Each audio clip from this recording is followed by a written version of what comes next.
El libro de los Hechos, capítulo 6, versículo 1, dice la bendita palabra del Señor.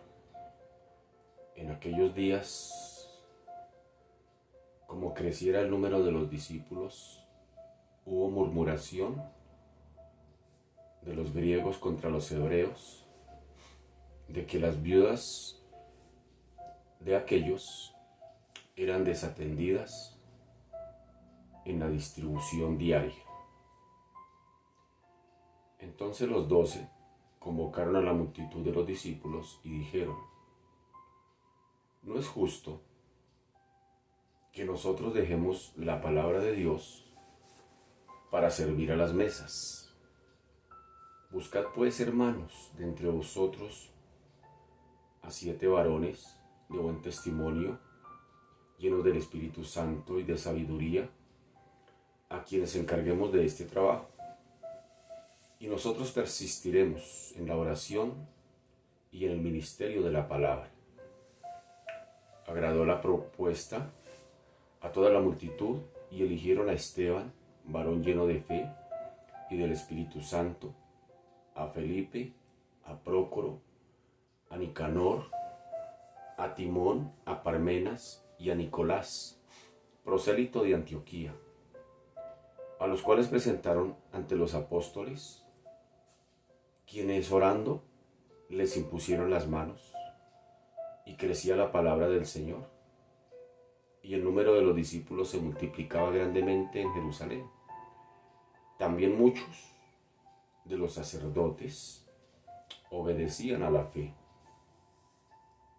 Y Esteban, lleno de gracia y de poder, hacía grandes prodigios y señales entre el pueblo. Entonces se levantaron unos de la sinagoga llamada de los Libertos y de los de Cirene, de Alejandría, de Cilicia y de Asia, disputando con Esteban. Pero no podían resistir la sabiduría y al espíritu con que hablaba. Entonces sobornaron a unos para que dijesen que le habían oído hablar palabras blasfemas contra Moisés y contra Dios. Y soliviantaron al pueblo, a los ancianos y a los escribas, y arremetiendo, le arrebataron y le trajeron al concilio. Y pusieron testigos falsos que decían: este hombre no cesa de hablar palabras blasfemas contra este lugar santo y contra la ley. Pues le hemos oído decir que ese Jesús de Nazaret destruirá este lugar santo y cambiará las costumbres que nos dio Moisés. Entonces todos los que estaban sentados en el concilio, al fijar los ojos en él, vieron su rostro como el rostro de un ángel. Libro de los Hechos, capítulo 6, versículo 1 al versículo 15. Buenos días tengan ustedes, mis amados, bienvenidos una vez más a esta cita de hoy martes 1 de febrero del año 2022, bajo la sombra del Omnipotente, espacio donde ya el Señor nos ha permitido por unos buenos meses estudiar juntos la bendita palabra, ser ministrados por ella, aprender a conocer más de cerca a nuestro Señor Jesucristo, porque de hecho es la forma como lo vamos conociendo, a través de su palabra.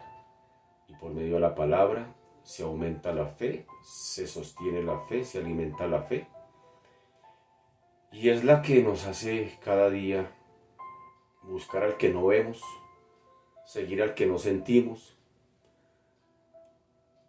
obedecer al que no escuchamos audiblemente, y sin embargo ahí vamos, 20 años, 30, 40, 10, 5, 1, 2, sea el tiempo que sea, siguiendo como viendo al invisible, dijo el Señor.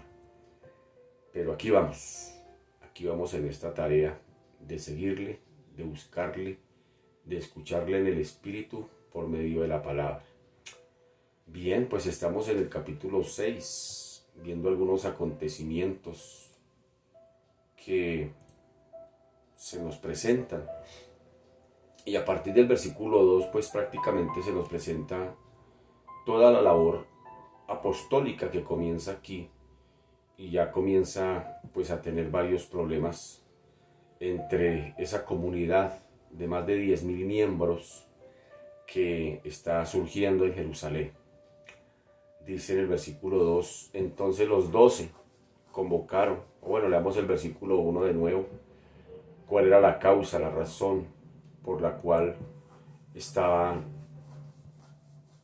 estos convocando a la asamblea. Dice, en aquellos días, como creciera el número de los discípulos, hubo murmuración de los griegos, es decir, de los judíos que venían de la diáspora de habla griega, contra los hebreos, es decir, contra los judíos nativos.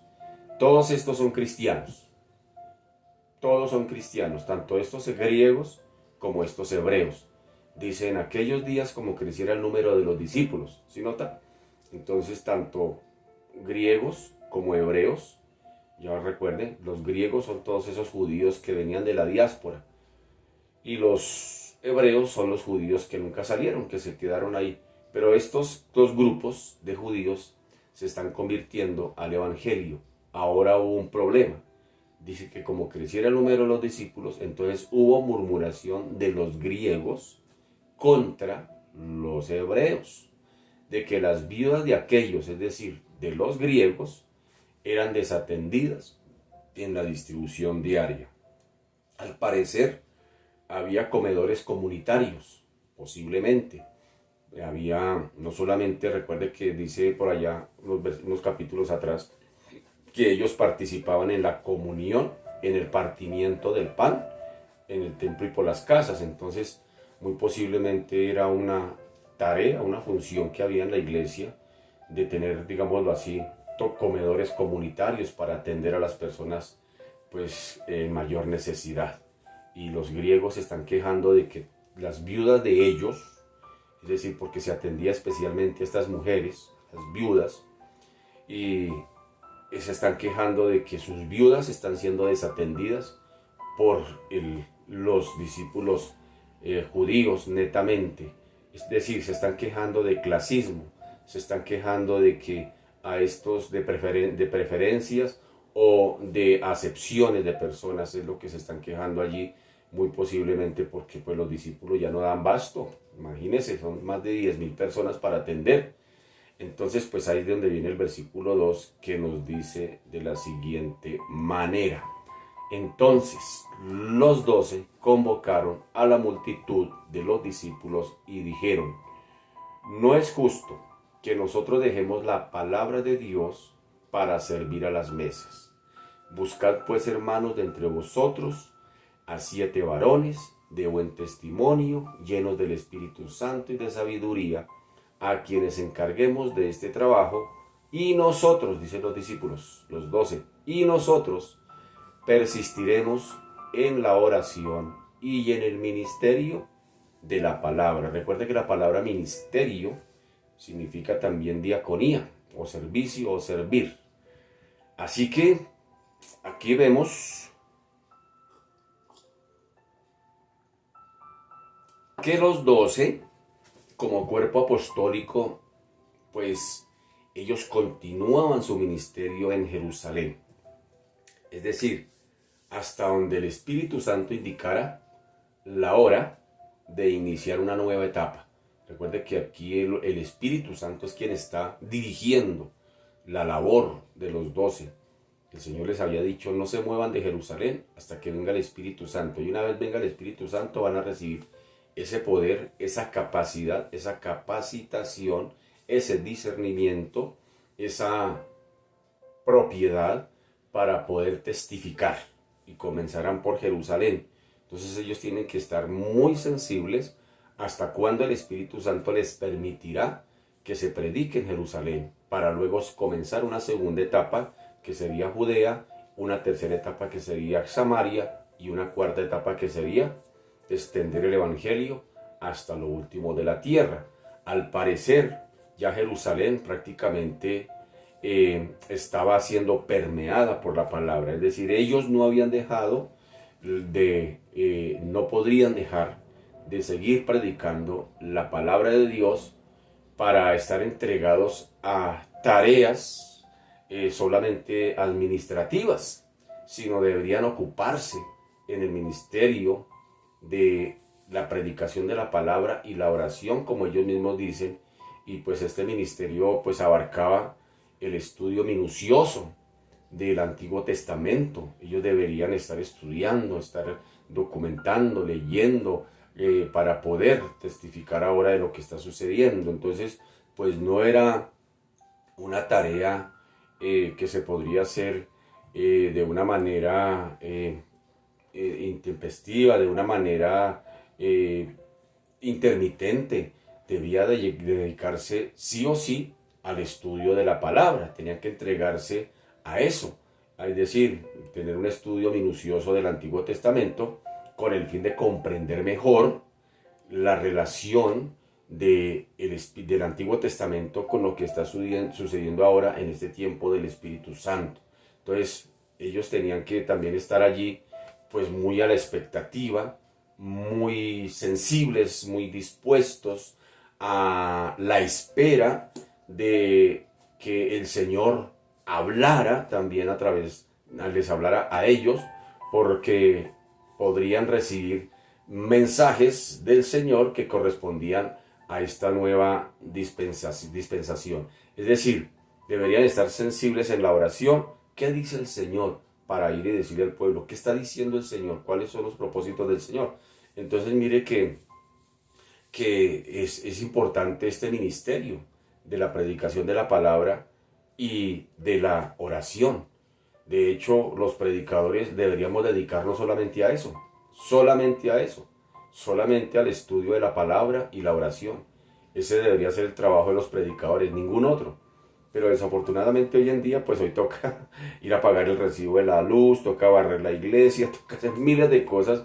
El pastor y predicador le toca hacer miles de oficios y fuera de eso atender su casa, cuando vemos que este es un oficio y es una tarea de 100% de las 24/7, donde el que predica tiene que estar ahí, dele que dele. De hecho, hay una regla en la predicación que dice que por cada 5 minutos de predicación que yo vaya a dar, debería dedicarme 3 horas como mínimo al estudio de la palabra y la oración, por cada 5 minutos de predicación. Bueno, pues el tiempo a veces no da. Y mire que pues estos deberían dedicarse totalmente a eso. Ellos era su trabajo, era su llamado, era su misión que el Señor les había encargado. Así que necesitaban pues dedicarse de lleno a eso, ¿no? Por eso Él dice, no es justo que dejemos la palabra, la administración de la palabra, por dedicarnos a estas minucias administrativas. Entonces, pues ellos deberían estar 100% en la presencia del Señor, recibiendo, estudiando la palabra, y la palabra así recibida había de pasarse ahora pues a los discípulos, que era el nombre que más frecuentemente se aplicaba a los creyentes de aquella época, es decir, se les decía discípulos y se les daba la palabra. ¿Para qué? Para su edificación y para que asimismo se fuese multiplicando el mensaje que venía de parte de Dios, para que fuese siendo esparcido dentro del pueblo o entre el pueblo. Así que muestras del ministerio espiritual del apóstol Pedro se hallan pues muy frecuentemente en los discursos de sus 2 cartas. Ahí vemos, se nos deja ver que Pedro se dedicó definitivamente a este ministerio. Vemos que más tarde las revelaciones, por decirlo de alguna manera, que Pedro recibiera como apóstol a los gentiles, pues habían de completar la palabra de Dios para una nueva época que se avecinaba. Recordemos lo que ya se había escrito sobre el ministerio especial de los 12, que había dicho el Señor acerca de su ministerio.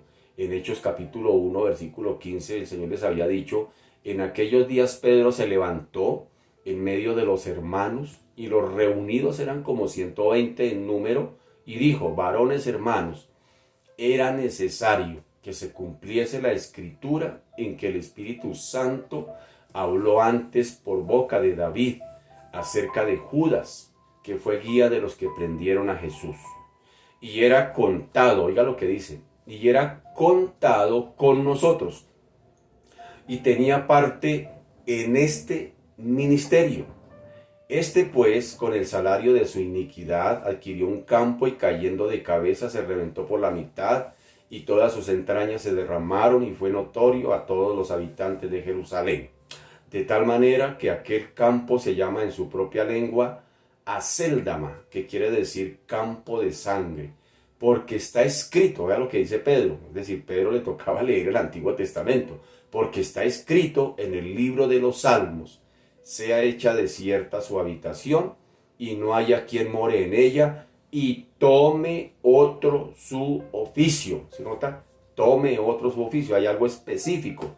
Es necesario, pues, que de estos hombres que han estado juntos con nosotros todo el tiempo que el Señor Jesús entraba y salía entre nosotros, comenzando desde el bautismo de Juan hasta el día en que de entre nosotros fue recibido arriba, uno se ha hecho testigo con nosotros de su resurrección, y señalaron a dos: a José llamado Barsabás, que tenía por sobrenombre Justo, y a Matías, y orando, oigan esto, y orando dijeron: tú eres, o mejor dijeron, tú, Señor, que conoces los corazones de todos, muestra cuál de estos dos has escogido para que tome la parte de este ministerio y apostolado, de que cayó Judas por transgresión para irse a su propio lugar,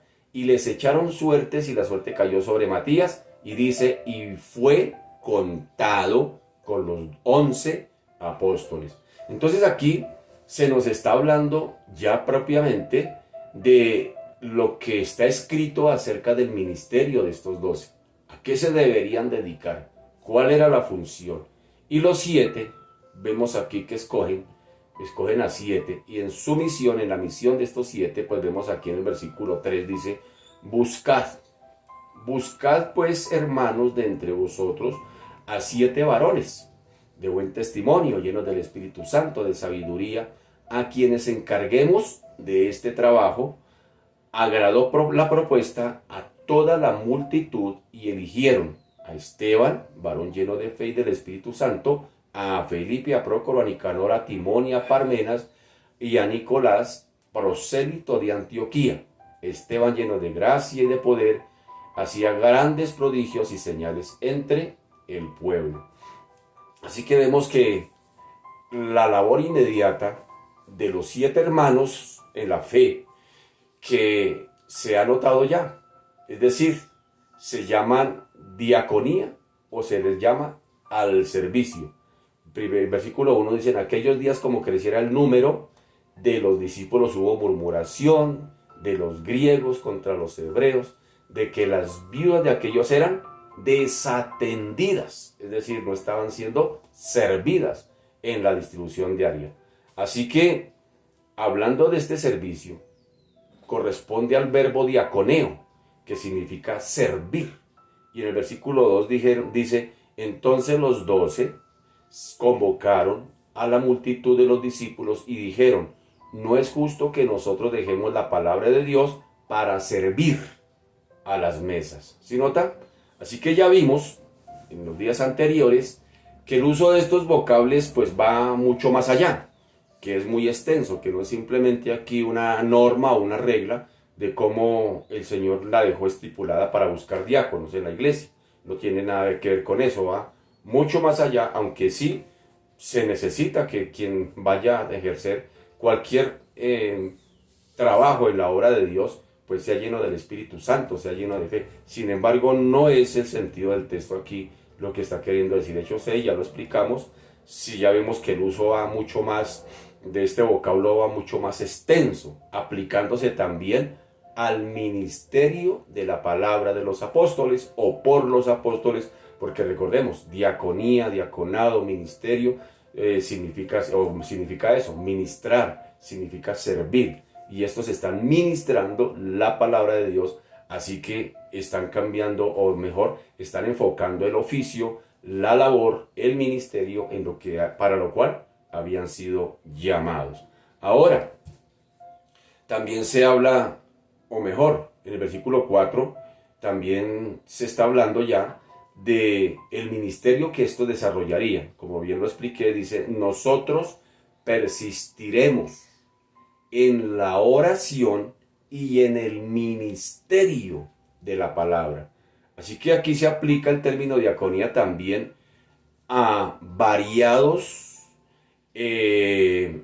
servicios, digámoslo así, muy especiales por todo el Nuevo Testamento. Y más adelante vamos a encontrar también otras cosas que ellos van a estar haciendo, otros servicios que ellos van a estar prestando. Así que notemos, por ejemplo, a Esteban.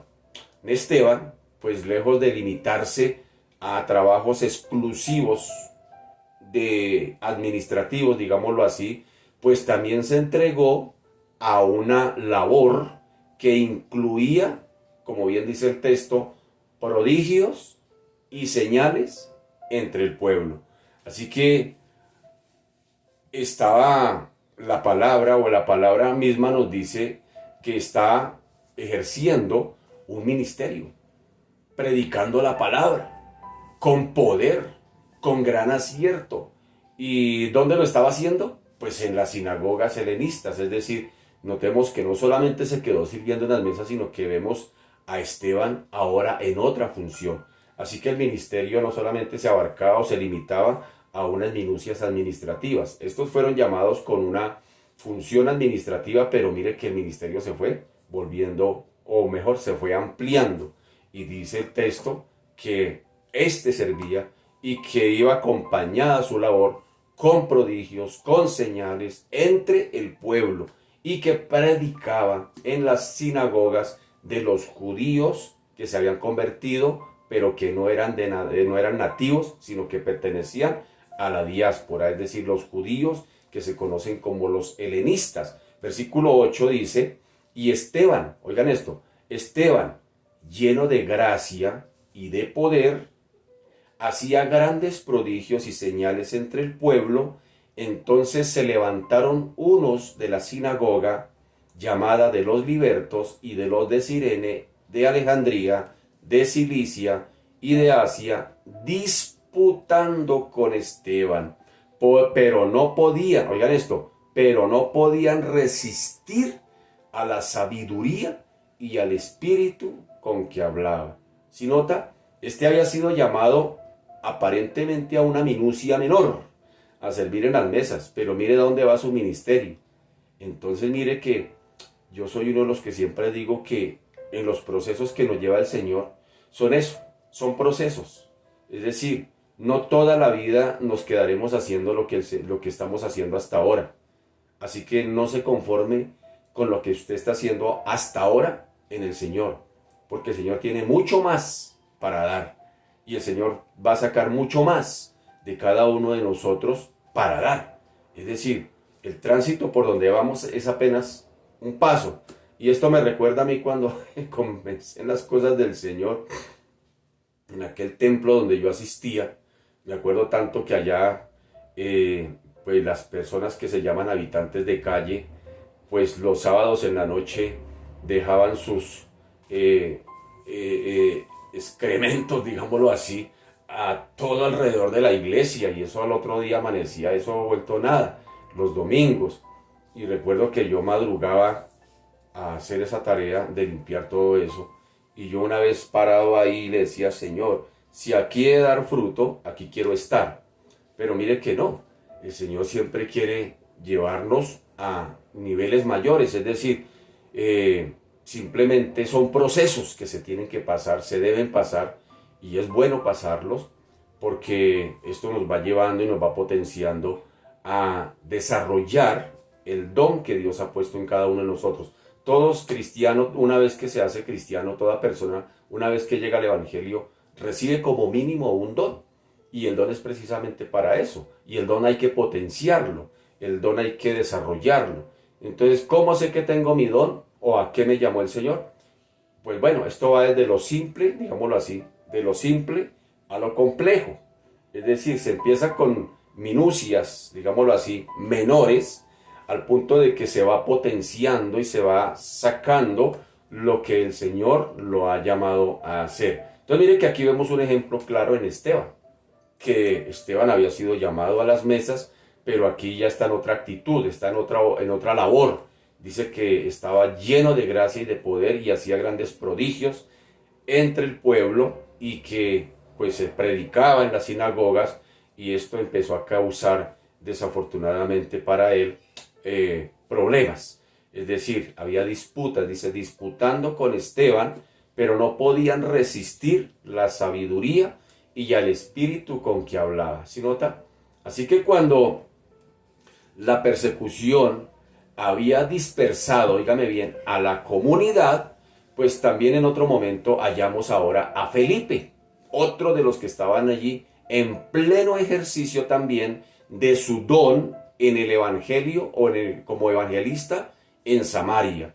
Por allá en Hechos 8 nos vamos a encontrar que en Hechos 8 dice, entonces Felipe, descendiendo a la ciudad de Samaria, les predicaba a Cristo, y la gente unánime escuchaba atentamente las cosas que decía Felipe, oyendo y viendo las señales que hacía, porque de muchos que tenían espíritus inmundos salían estos dando grandes voces, y muchos paralíticos y cojos eran sanados, así que habían gran gozo en aquella ciudad. Y unos años más tarde, pues se hace referencia a él, de una manera no como el que servía en las mesas, no como el que atendía a las viudas, sino se hace referencia a él ya no como diácono, sino se hace referencia a él como Felipe, el evangelista, que era uno de los 7. ¿Dónde está eso? Por allá en Hechos 21. Por allá en Hechos 21 dice, al otro día saliendo Pablo y los que con él estábamos, dice Lucas, fuimos a Cesarea, y entrando en la casa de Felipe, el evangelista, ¿sí nota cómo le está llamando ahora? Felipe el evangelista, que era uno de los 7, posamos con él. Así que eran los días de la plenitud del Espíritu Santo. Eran los días de apogeo de la iglesia. Segunda de Corintios 3:17 dice, porque el Señor es el Espíritu, y donde está el Espíritu del Señor, allí hay libertad. Entonces si notamos cómo estos estaban siendo usados de manera especial para proclamar, para testificar de Cristo, y llenos del poder del Espíritu Santo. Es decir, eran días de gloria, digámoslo así, dentro de esa iglesia naciente. Es decir, había libertad para predicar del Evangelio, porque estaba el Espíritu Santo, y como bien dice segunda de Corintios, que donde está el Espíritu de Dios, allí hay libertad, y aquella libertad que discierne la voluntad de Dios. ¿A qué me llamó el Señor? ¿Qué quiere Dios? ¿Cuál es el paso que sigue? Así que en este incidente pues no deberíamos ver más de lo que claramente se está exponiendo frente a una necesidad administrativa, digámoslo así, en la iglesia comunidad de Jerusalén.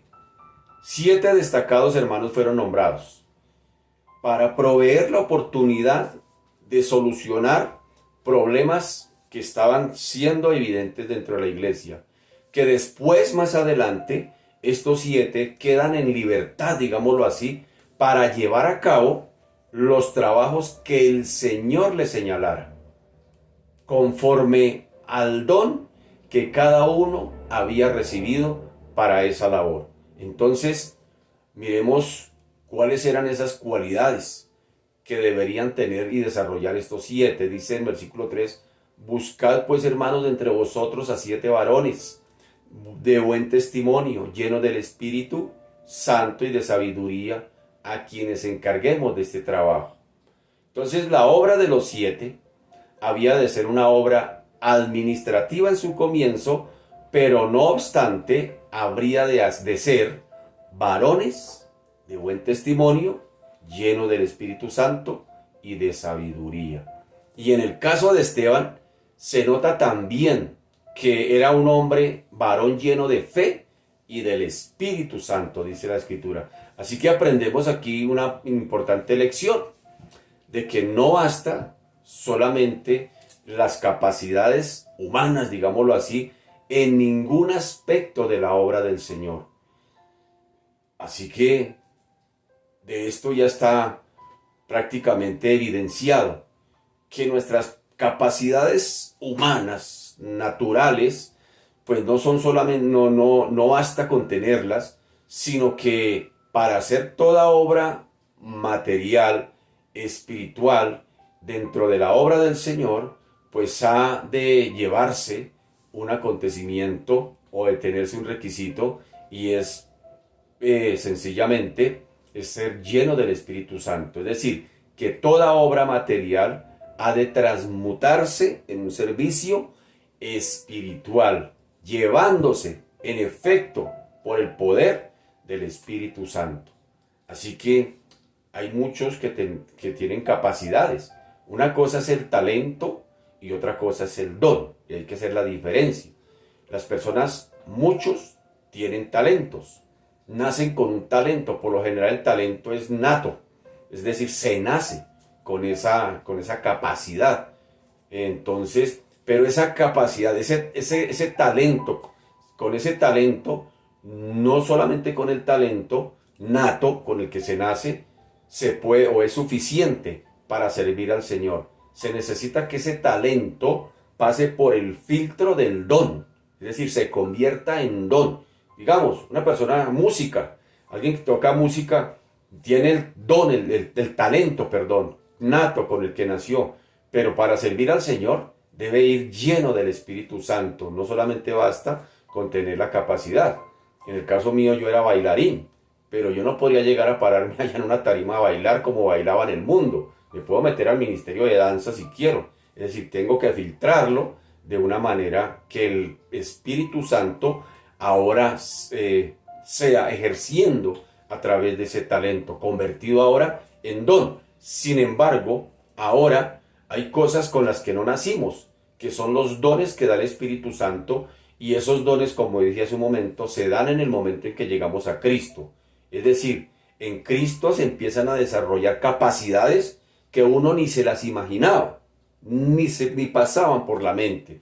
Que usted está haciendo algo que usted dice, yo jamás me imaginé que fuera capaz, que tuviera la capacidad para desarrollar esta labor para el Señor. Pues lógicamente que no se trata de nosotros, es el don que el Señor ha puesto en nosotros, pero como dije también hace un momento, el don se debe potenciar. El don, solamente recibir el don no es suficiente. Ese don se debe potenciar, se debe capacitar, se debe desarrollar para que produzca el fruto por el cual el Señor nos dio el don. Porque no nos lo dio simplemente para ponerlo en la pared y colocarlo allí. Nos dio para ponerlo al servicio de su obra. Entonces, ese don se debe ir desarrollando. Entonces, pues, nada hay común, digámoslo así, si se relaciona con los pensamientos y los designios del Señor. Es decir, en Éxodo 36 dice, la bendita palabra del Señor en Éxodo 36, dice, así pues, Bezalel y Aholiab y todo hombre sabio de corazón a quien Jehová dio. Vean lo que dice. A quien Jehová dio sabiduría. Pero notemos esto. Dice, todo hombre sabio de corazón a quien Jehová dio sabiduría e inteligencia para hacer toda la obra del servicio del santuario. Harán todas las cosas que ha mandado Jehová. Y Moisés llamó a Bezalel y a Aholiab y a todo varón sabio de corazón, en cuyo corazón había puesto Jehová sabiduría. Todo hombre a quien su corazón le movió a venir a la obra para trabajar en ella. Ahí está mucho más claro que el Señor da dones, capacidades, capacidades para desarrollar su obra. Es decir, ya lo hemos dicho en otros momentos que el Señor no llama a capacitados. A veces uno podría decir, bueno, pues yo tengo no sé cuántas carreras y no soy taxista, yo tengo varias capacidades, las voy a desarrollar aquí, las voy a poner al servicio de la obra del Señor. Pero si esas capacidades no pasan por el filtro del Espíritu Santo, no sirven de nada. Son simplemente obras humanas que no van a desarrollar y producir nada dentro de la obra del Señor. Entonces mire que se necesita que eso que tenemos, esos talentos, dones, capacidades, se desarrollen bajo la cobertura del Espíritu Santo. El nombramiento de estos 7 dice que, ¿cómo fue? Dice, buscad pues, hermanos, de entre vosotros a 7 varones de buen testimonio llenos del Espíritu Santo de sabiduría, a quienes encarguemos de este trabajo y nosotros persistiremos en la oración y en el ministerio de la palabra. ¿Qué pasó? Agradó la propuesta a toda la multitud y eligieron a Esteban, varón lleno de fe, aquí nombraron a los 7, y dice, a los cuales presentaron ante los apóstoles, quienes orando les impusieron las manos. Así que muchos suponen que aquí se halla, digámoslo así de alguna manera, los principios de la iglesia democrática, en la que esa comunidad cristiana se hubiesen puesto de acuerdo, convocaron una asamblea para capacitar a todos los miembros para una participación de las decisiones de la iglesia. De hecho, los nombramientos de la Biblia de personas que han de ser instrumentos en las manos de Dios en el desarrollo de sus planes, de los planes de Dios, siempre proceden de arriba hacia abajo. Es el Señor quien da los ministerios. Los ministerios no se dan por votación, no se dan por elecciones, no se dan por votaciones. Es el Señor quien da los ministerios, como puede comprobarse en el nombramiento de Abraham, de Moisés, de Josué, de David, de Isaías, de Jeremías, de los 12, de etcétera, etcétera, etcétera. Siempre fue el Señor quien los puso, quien los llamó. No fueron los mismos hombres, fue el Señor quien los puso. Así que también se aplica este principio aún en el sublime caso inclusive del ministerio o del nombramiento del ministerio del mismo sacerdocio del Señor. Mire que el mismo Señor, su ministerio ni siquiera el Señor mismo se lo dio, es decir, ni siquiera él mismo se lo autopuso, ni siquiera él mismo se autoproclamó sacerdote, si me hago entender. Mire que el ministerio de nuestro Señor Jesucristo, él no se lo aplicó, fue el mismo Padre quien se lo dio. ¿Dónde está eso, hermano Jorge? En Hebreos capítulo 5, mire lo que dice, y nadie toma para sí esta honra, sino el que es llamado por Dios, como lo fue Aarón. Así tampoco Cristo se glorificó a sí mismo, haciéndose sumo sacerdote, sino el que le dijo, tú eres mi hijo, yo te he engendrado hoy, como también dice en otro lugar, tú eres sacerdote para siempre, según el orden de Melquisedec. ¡Qué ejemplo tan marcado! Para todos aquellos que se quieren proclamar pastores, apóstoles, qué sé yo, la gente hoy en día se autoproclama. Pero yo veo desde la Biblia, mi querido, y léalo, Hebreos 5. Hermano, el mismo Señor Jesucristo no se autoproclamó, fue el mismo Padre quien lo proclama sacerdote según el orden de Melquisedec, que es el sacerdocio de la línea divina. ¿Sí me hago entender? Sería extraño pues entonces que los pastores, diáconos en nuestras iglesias cristianas fuesen nombrados por el voto de toda la comunidad.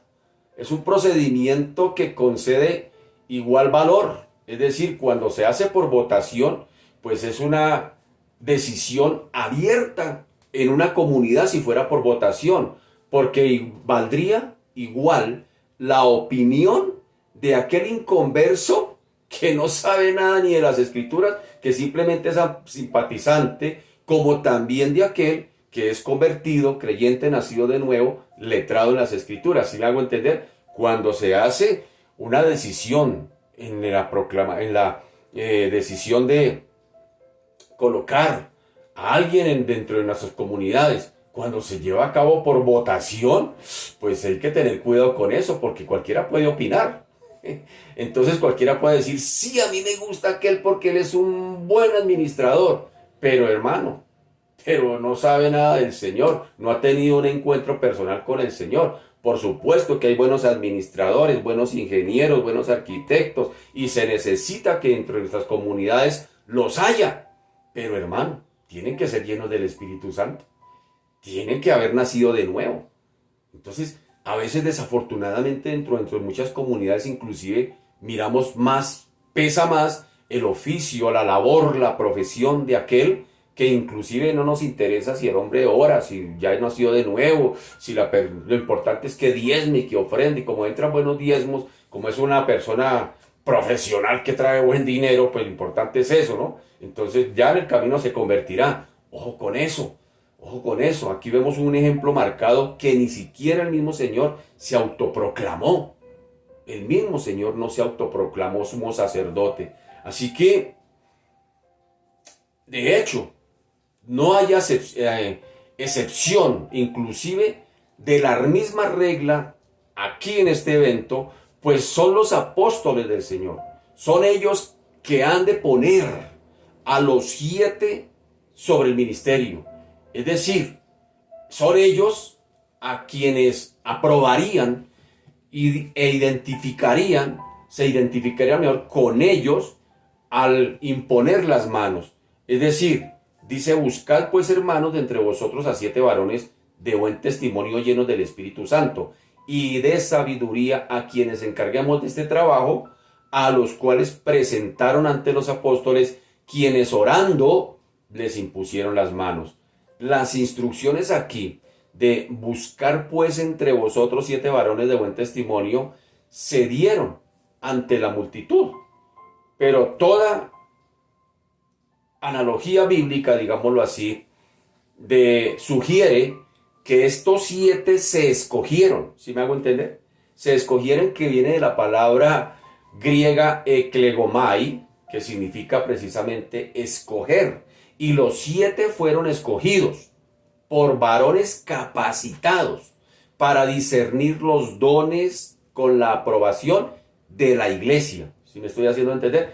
Pues toda idea de elegir por votación es un anacronismo. Es decir, no corresponde en este lugar. No es por votación. Sin embargo, dice en Hechos 14:23, dice, y constituyeron ancianos en cada iglesia y habiendo orado con ayunos. Óigame bien, qué importante eso para la elección de alguien que va a servir en la iglesia. Dice, constituyeron ancianos en la iglesia y habiendo orado con ayunos, los encomendaron al Señor en quien habían creído. Que Dios nos guarde de elegir por dedocracia. Uy, si este me cae bien, metámoslo allá. Dios nos guarde, hermano querido. El principio sigue siendo el mismo hasta el día de hoy. Hasta el día de hoy, hermano, no es por dedocracia, no es porque me caiga bien, no es porque tenga, uy, ese tiene unas capacidades. No, hermano querido. Lo importante, estos, por supuesto, hombres de fe como los 12 apóstoles, tenían la autoridad y la capacidad de escoger a estos 7 y de imponer manos sobre ellos y de comisionarlos en la misión que se encargaría. ¿Por qué? Porque eran hombres del Espíritu, eran hombres que habían hecho la tarea, la labor, y dieron la oportunidad al pueblo mismo de que los escogieran. Escójanlos y los traen, y nosotros miraremos y examinaremos realmente si reúnen los requisitos espirituales para la labor. Y cuando dice que los trajeron a los apóstoles, ellos impusieron sobre ellos las manos, es decir, les impartieron autoridad y los aprobaron de que estos serían los hombres que habían sido escogidos para la labor. No fue por votación, no fue por votación. No dijeron, vamos a votar aquí este que da hartos diezmos, entonces pongámoslo como candidato principal. No, fue le escogieron, miraron los testimonios, dicen, hombres de buen testimonio, que sean llenos del Espíritu Santo, de sabiduría. Estos nombres de los 7 que escogieron, hay que ponerle cuidado también a los nombres, porque mire lo que dice en el versículo 5, dice, agradó la propuesta a la multitud y eligieron a Esteban, varón lleno de fe y del Espíritu, a Felipe, a Prócoro, a Nicanor, a Timón, a Parmenas y a Nicolás, prosélito de Antioquía. Los nombres de los 7 administradores que se escogen aquí indican que todos se escogieron entre la sección de los judíos helenistas. ¿Sí me hago entender? Es decir, no se escogieron de los judíos nativos, sino estos nombres, estos 7 nombres nos dan a entender de que estos 7 hacen parte del grupo de la iglesia que hace parte de los judíos griegos o de los judíos helenistas de habla griega, lo que manifiesta aquí el buen sentido de todos, ya que la misma murmuración había surgido de ellos. ¿Se acuerda que leímos al principio de dónde venía la murmuración? De los judíos griegos, eran los que estaban murmurando. De ellos había surgido la murmuración, así que, pues, la gracia de los creyentes del habla aramea, es decir, de los judíos, también cabe la atención de que ellos no reclamaron derecho de piso, es decir, ellos habían simplemente permitido que como de ellos venía la murmuración de los hermanos griegos o helenistas, pues dejemos que entonces se escojan de entre ellos que son los que están murmurando, de entre ellos que son los que se están quejando, y los judíos, la iglesia de la parte judía, que era nativa, ellos no propusieron, digámoslo así, representantes para que también vaya uno de nuestro parche allí a representarnos. No, ellos dejaron, escójanlos ellos son los que se están quejando, pues démosle la capacidad, la libertad de que ellos sean los que escojan a sus 7, a estos que van a ser los que van a representar en esta labor administrativa. Por ejemplo, en el caso de Nicolás, se trata de un prosélito de Antioquía. Se habla de un prosélito de Antioquía y pues que es una persona gentil de nacimiento, porque dice que es de Antioquía, sino que este es un gentil de nacimiento que había entrado plenamente a este nuevo redil, a esta nueva comunidad iglesia de Jerusalén, y estaba allí en alguna de esas, pertenecía muy seguramente a algunas de esas sinagogas que estaban en Jerusalén. Ahora había hecho parte, había nacido de nuevo y hacía parte ahora de la iglesia. Por una parte, apreciamos la sabiduría que nace del Espíritu Santo. Y por otra, notamos que empieza a extenderse también un puente entre Israel y el pueblo gentil. Entonces, que haya venido un gentil, como en el caso de Nicolás, a ser parte de la iglesia, pues ya nos está dando luz de que el evangelio tiene que empezar a esparcirse, porque muy seguramente cuando llegue a su tierra, Antioquía, pues muy seguramente también va a compartir de su experiencia del nuevo nacimiento, de la relación que tiene con Cristo, de la participación que tiene ahora con esa nueva comunidad de creyentes que está surgiendo en Jerusalén. Así que estos hombres, pues de ahora han de ser instrumentos en las manos de Dios para la presentación del evangelio ante el mundo gentil, que tan bien y tanto ellos bien conocían.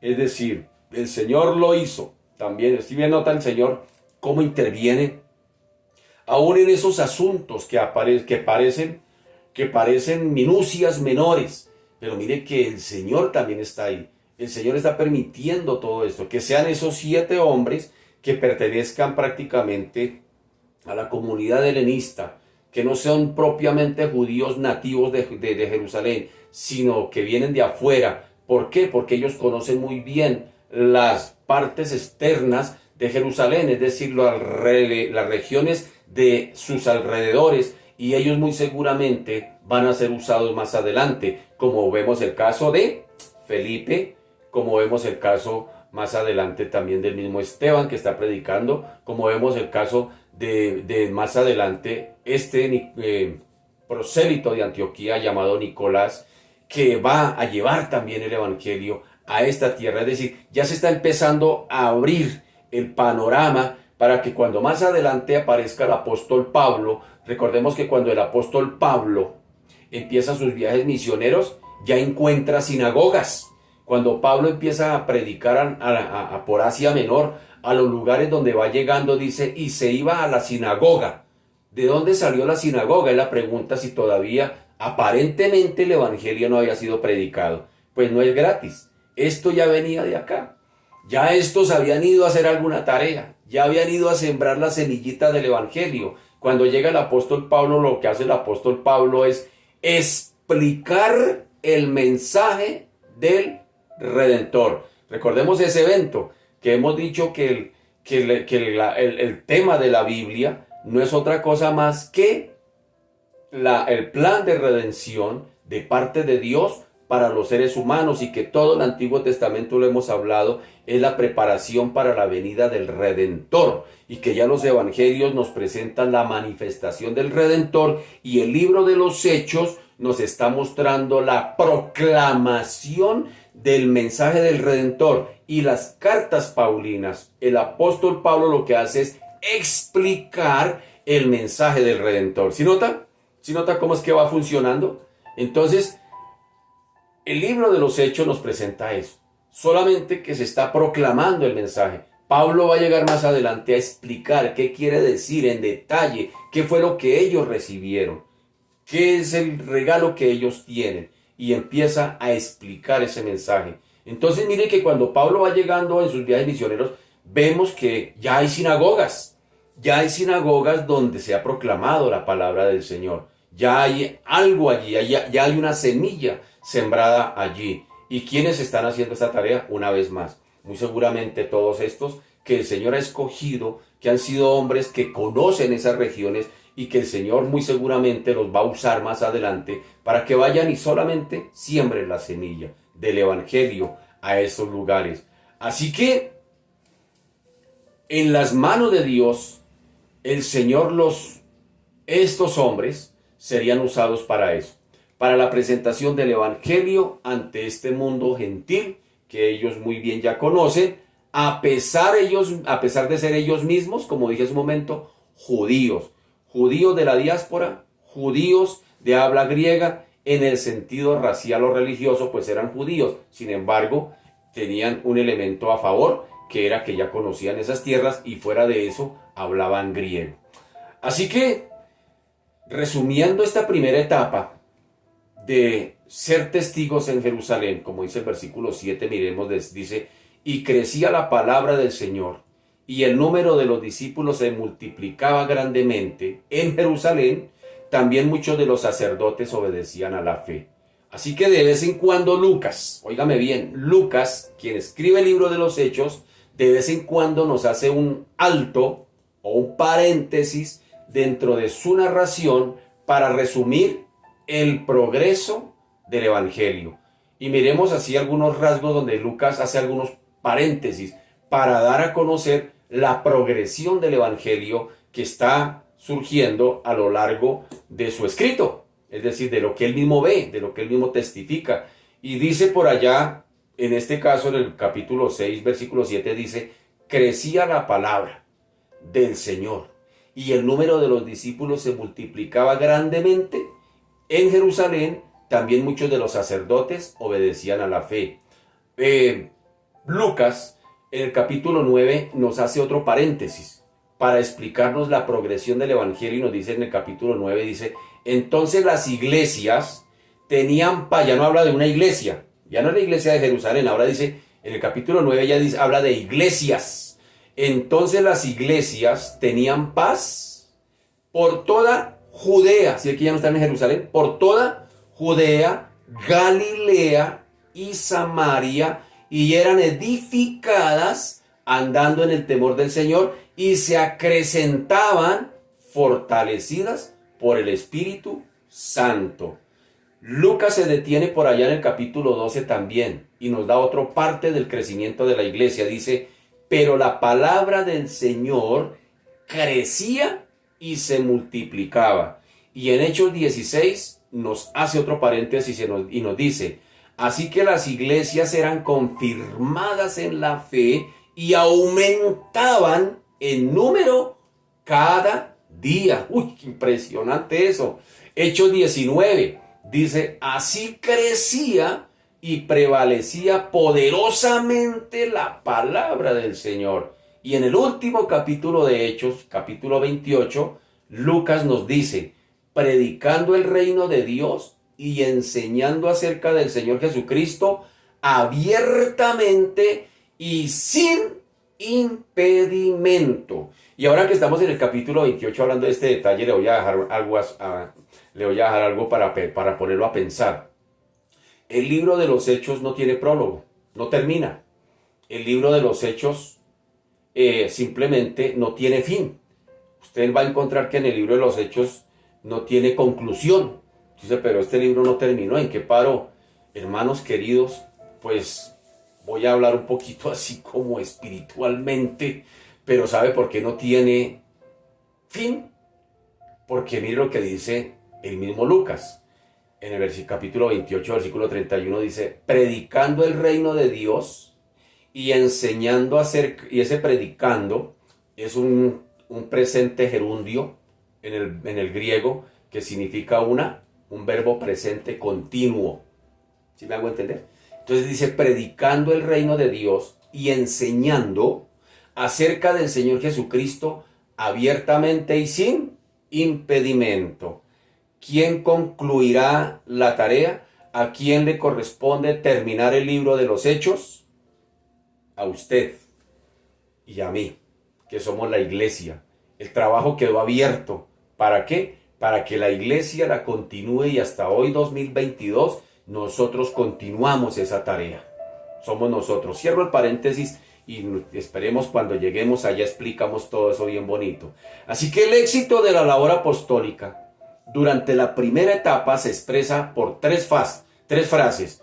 La palabra de Dios crecía, o sea, se daba a conocer más y más ampliamente. Segundo, el número de los discípulos, es decir, de los creyentes, se multiplicaba mucho en Jerusalén, lo que señala el apogeo de la bendición que empezó con la conversión de 3,000 personas, cuando Pedro predicó en el día del Pentecostés. Y tercero, una gran multitud, oigan esto, de los sacerdotes que eran enemigos del evangelio, ahora estaban obedeciendo a la fe, que es el indicio del mayor alcance del evangelio durante la evangelización en Jerusalén.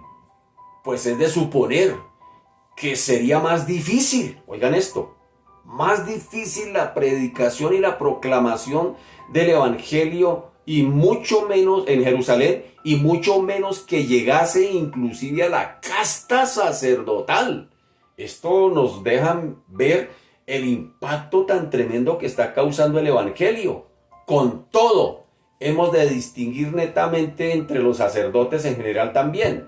Es decir, no todos los sacerdotes obedecían al evangelio, porque había prácticamente, digámoslo así, dos clases de sacerdocio. Recordemos, por ejemplo, el sacerdocio del padre de Juan el Bautista, del papá de Juan el Bautista. Dice por allá en Lucas 1, 5, 6, dice, hubo en los días de Herodes, rey de Judea, un sacerdote llamado Zacarías, de la clase de Abías. Su mujer era de las hijas de Aarón y se llamaba Elizabeth. Ambos eran justos delante de Dios y andaban irreprensibles en todos los mandamientos y ordenanzas del Señor. Esa era una línea sacerdotal, temerosos de Dios, justos, como dice, como en el caso del papá de Juan el Bautista.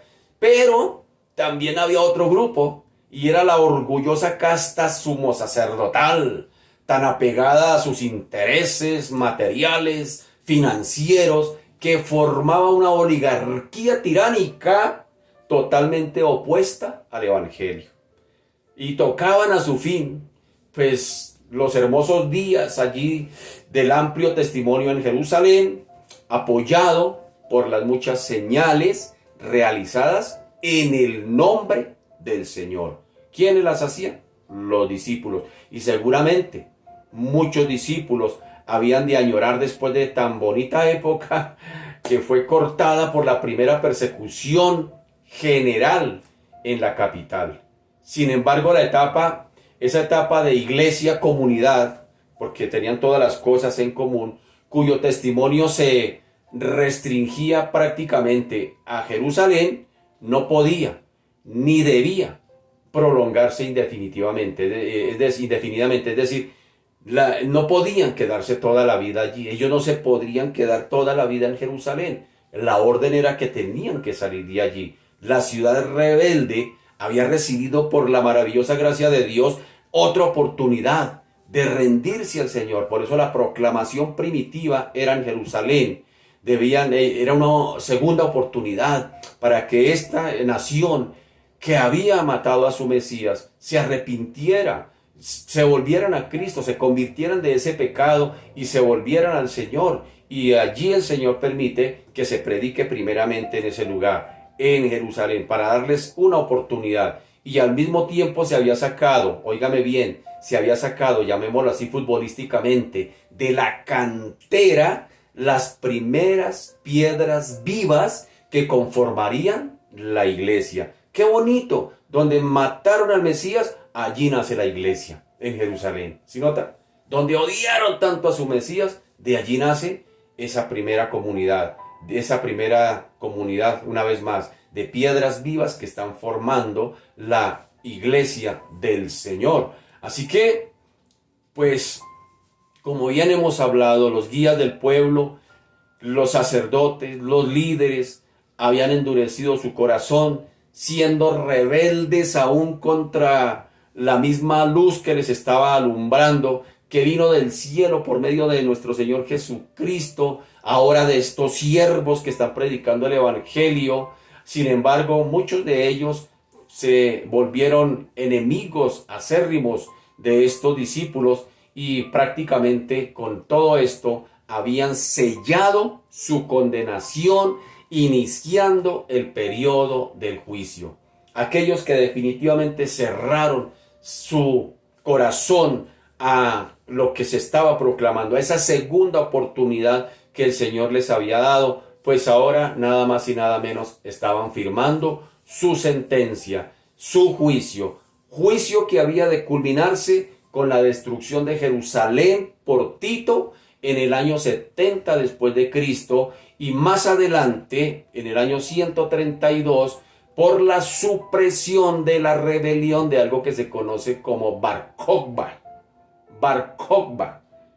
K-O-J-B-A, que dio fin, óigame bien, que dio fin cuando este rebelde fue aplastado, pues allí se da fin con su derrota a lo que se conoce como la nación de Israel hasta nuestros días. Y fue hasta el año 1942 donde Israel volvió a recuperar su identidad como Estado. ¡Qué tremendo! Los juicios que vinieron sobre ella.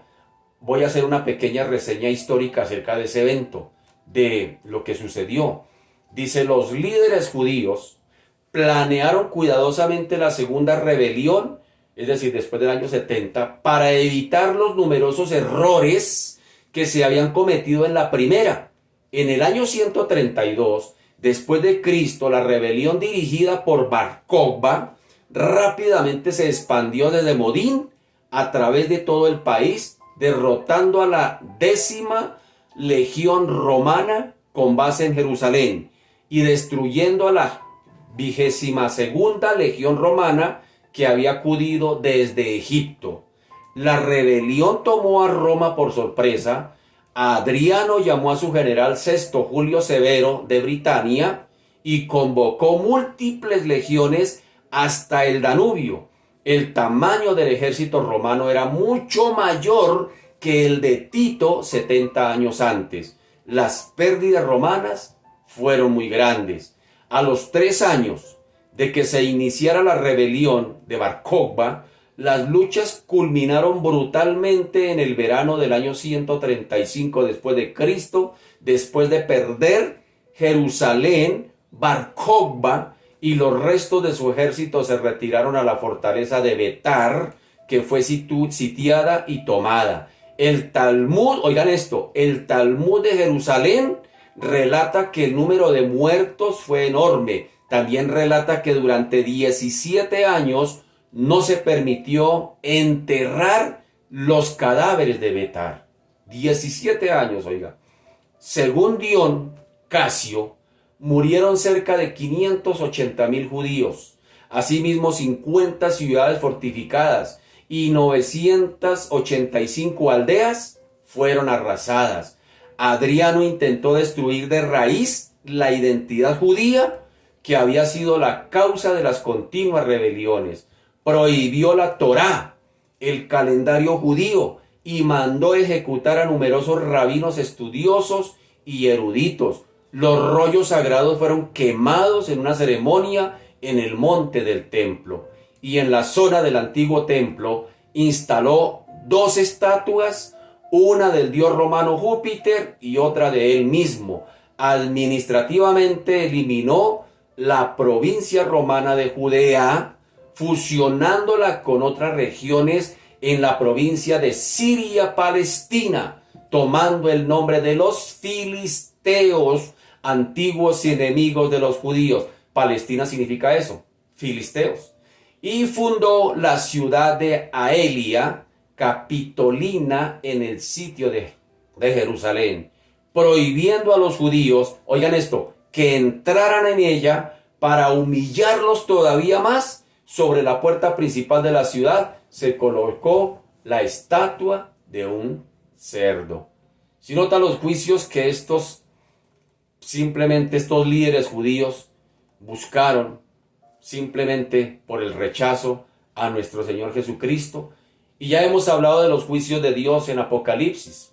Y sin embargo, todos estos juicios que se han dado no han sido suficientes para que se cumpla el propósito de un Dios justo. Todavía tendrá que venir otro juicio sobre Israel. Mientras tanto, ¿qué hacemos? Pues la semilla de la palabra habrá de esparcirse por los extensos campos de Israel, de Siria, del mundo romano y del mundo en general. Así que, pues no hemos de lamentar el fin de la primera jornada, sino más bien seguir con gozo el camino del testimonio, la tarea que nos fue encomendada, que ya el Señor mismo había trazado. Prediquen el Evangelio a toda criatura, hasta lo último de la tierra. Y el oficio, como dije hace un momento, sigue ahora para nosotros. Nosotros somos los que daremos el epílogo del libro de los Hechos, la iglesia de hoy. La obra continúa, todavía no se ha cerrado el libro de los Hechos. Cuando llegue a su fin en el capítulo 28, no es un fin, es simplemente una continuidad que le pertenece ahora, hasta el día de hoy, a la iglesia contemporánea. Que Dios nos ayude a seguir escribiendo la historia del Evangelio que el Señor mismo sembró allá con su muerte en la cruz. Que Dios nos ayude. Padre, te damos gracias, te bendecimos, te glorificamos y te damos a ti la gloria. Señor Dios de los cielos, tú comenzaste una obra, Señor, magna, Padre amado, desde el mismo huerto del Edén. Ya habías determinado, Señor de la gloria, que un día vendrías, bendito Señor, en carne, humanamente, Señor, a salvar esta humanidad tan rebelde, Padre amado, que somos. Y que hasta el día de hoy, sin embargo, Señor, todavía se proclaman enemigos de Dios. Hasta el día de hoy, Señor Dios de la gloria, la gran mayoría de esta humanidad se declaran enemigos de Dios. Hasta el día de hoy, el mayor porcentaje de la humanidad detestan a Dios, odian a Dios, no quieren nada con Dios. Y sin embargo, bendito Señor Dios de la gloria, hasta el día de hoy has extendido tu misericordia sobre esta humanidad. Y sabemos de tu misericordia porque nos da la oportunidad de predicar tu palabra, de seguir proclamando el Evangelio. Y ayúdanos, Señor, a quienes tenemos esta responsabilidad, a seguirlo haciendo, bendito Señor, con la misma intensidad que lo hicieron aquellos hombres, primeros hombres de la iglesia naciente. Que, Señor de la gloria, no permitamos que el mensaje se debilite, que no permitamos, bendito Señor Dios de la gloria, que el mensaje se diluya, que sigamos tan firmes como aquellos hombres, bendito Señor, que pagaron por supuesto un precio, bendito Señor, muy alto, con sus propias vidas, por mantenerse firmes en la proclamación del mensaje que les había sido entregado. Hoy, después de 2000 años, Señor de la gloria, se nos ha confiado el mismo mensaje, el mismo que tenían los discípulos, ahora lo tenemos nosotros, y es la proclamación de ser testigo de Cristo en el lugar donde nos encontremos. Hoy nos encontramos, Señor, esparcidos a lo largo de este globo terráqueo, bendito Señor. Y donde estemos, bendito Señor, ayúdanos a ser testigos, testigos de tu gracia, de tu perdón, de tu misericordia, diciéndole a esta humanidad que todavía hay esperanza, diciéndole a esta humanidad que sí hay solución a los problemas, diciéndole a esta humanidad que sí hay un gobierno justo y no va a ser propiamente en tiempo de elecciones, sino un gobierno justo que ya determinó que un día vendría a establecer lo que le pertenece y a gobernar en lo que le pertenece, su propia creación. Señor de la gloria, que mientras ese día llega, Señor, Padre amado, no dejemos, bendito Señor, ni por un instante de dar a conocer estas buenas noticias, porque estas sí son buenas noticias, de que hay un Salvador, de que hay alguien, Dios de la gloria, que vino a morir en una cruz, pero que sin embargo, bendito Señor, vino a salvar a aquellos mismos que le condenaron, que esos que le azotaron, que esos que le crucificaron, que esos que le gritaron arengas, para ellos, por ellos también vino a morir, Señor Dios de la gloria. Y hoy también, Señor Dios de la gloria, Padre amado, esa gracia y esa misericordia se sigue extendiendo, bendito Señor, aún a todos aquellos que aún al día de hoy rechazan a Cristo, aquellos que todavía le siguen rechazando. El mismo Señor les dice: ven y estemos a cuenta, ven y estemos a cuenta, pongámonos a cuenta. Señor, tú enviaste a tu Hijo a reconciliar al mundo contigo mismo y nos ha encargado a la iglesia el ministerio, el servicio de la reconciliación.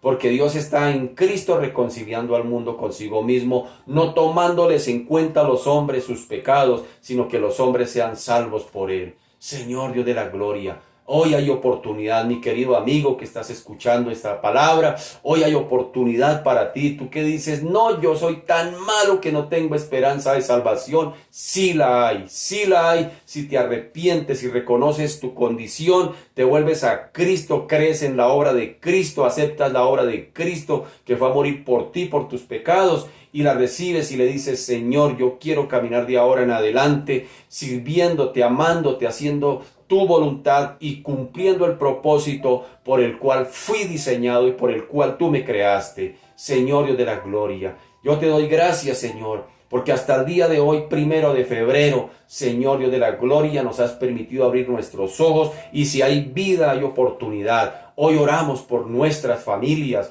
oramos por nuestros vecinos, oramos por todos aquellos que no te conocen, Dios de la gloria. Que hoy sea el día de salvación, que tu Espíritu Santo siga trayendo convicción de pecado, de justicia, de juicio, Señor Dios de la gloria, a esta humanidad, bendito Señor Dios de la gloria. Yo te doy gracias, yo te alabo y te bendigo, Padre amado, por este regalo precioso del Evangelio, Dios de la gloria, que hoy tenemos los seres humanos, Dios de la gloria, para echar mano de la vida eterna. Te bendecimos y te glorificamos, y a ti te damos la gloria en el nombre poderoso de Jesús. Amén y amén.